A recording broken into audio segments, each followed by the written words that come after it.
What is up with energy drinks? Okay, so energy drinks are a massive, massive part of our industry, starting back to Red Bull. And you know, Coca-Cola thought they could never do it. And then fast forward to now, we have every single rendition of an energy drink that you can possibly find.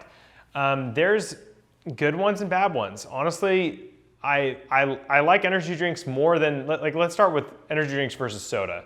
Probably would rather see you drink an energy drink than drink a can of Coca-Cola. Like, I mean, the 40 grams of high fructose corn syrup is gonna do way more damage than I'd even say a Bang Energy. But now let's talk about like what the effect is. So like, you know, sucralose, ACE K, natural artificial sweeteners, natural artificial flavors. You get companies that can, you know, take something like a sweetener, right? If any of you have ever tasted like sucralose, you can have the amount of sucralose, you know, we use monk fruit and zeal now, but the amount of when zeal used to have sweeteners that were, you know, sucralose, you could barely see it on my pinky, how much we had in a serving. And I was like, wow. But then some of these energy drink companies are using a grip of sweetener because it takes time, effort, and energy to flavor something, even if it's a powerful sweetener that might have low side effects. A lot of these brands that want to release new flavors and be on the top of the market, and just they've got some guy that's, you know, in the back room of a formulating lab, like, you need to come out with cherry limeade in 2 weeks or else, you know, and that guy's just gonna bang this thing out, dump in whatever he needs to make this passable to the whole, you know, sales team or whatever, and then we're off to the races, if the sales team even gets to check off on it. And so we're left with what the consumer gets is usually something that is really cheap, really fast, and not going to take a ton of R&D to make, and then also going to have a high amount of, like, you know, the other ingredients. There's going to be a lot of the others. So like, you know, if there's some sweetener in there, there's probably a ton in a mainstream energy drink. So the toll that those things take over time, especially if you consume them every single day, is high, because you are also conditioning your body to giving yourself something sweet, and you're conditioning yourself that you need it. So like, if you're someone that finds yourself drinking 2 or 3 energy drinks a day that's got a ton of artificial sweetener, it won't be affecting your insulin. Like, it's not going, that won't make you fat, but you're conditioning yourself that you need to have sweet things all the time. And it's the habits that you're building with that.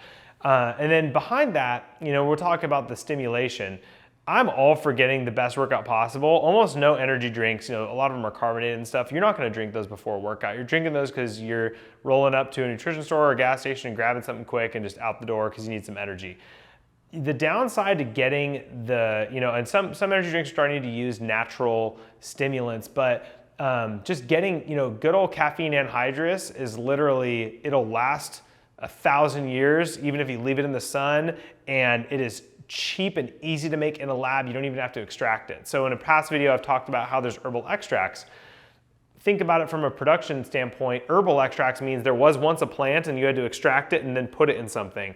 Or, you know, or coffee, like you had to extract coffee and put it in something. There was a hard cost. Caffeine, you can just create it. So companies love that because you can just add it into stuff and add copious amounts of it, and it's really cheap and it's really artificial, and your body doesn't love it. It's, again, not the end of the world, but, you know, 400 mgs a can, 350 milligrams a can, 2-3 times a day over time, that is going to take a toll on your adrenals. Your adrenals are going to get fried. When you drink a caffeinated substance, you know, your body essentially squeezes on your adrenals and releases adrenaline, and it blocks the, you know, the receptors that are telling you you're tired. So that is just over time going to wear on your system, because you're artificially getting way more than you normally get in, say, like a cup of coffee. At least if you drink a cup of coffee, there's a set amount of caffeine. Unless they're artificially adding caffeine, which nobody really does, like that is going to be just X amount for the amount that you're gonna drink. Whereas an energy drink, they could have any gamut of caffeine anhydrous. You could put 600 mgs into a serving, you know? So that is something that you want to be very wary of, is consuming too much of these too often and just making them a crutch and not making them a tool.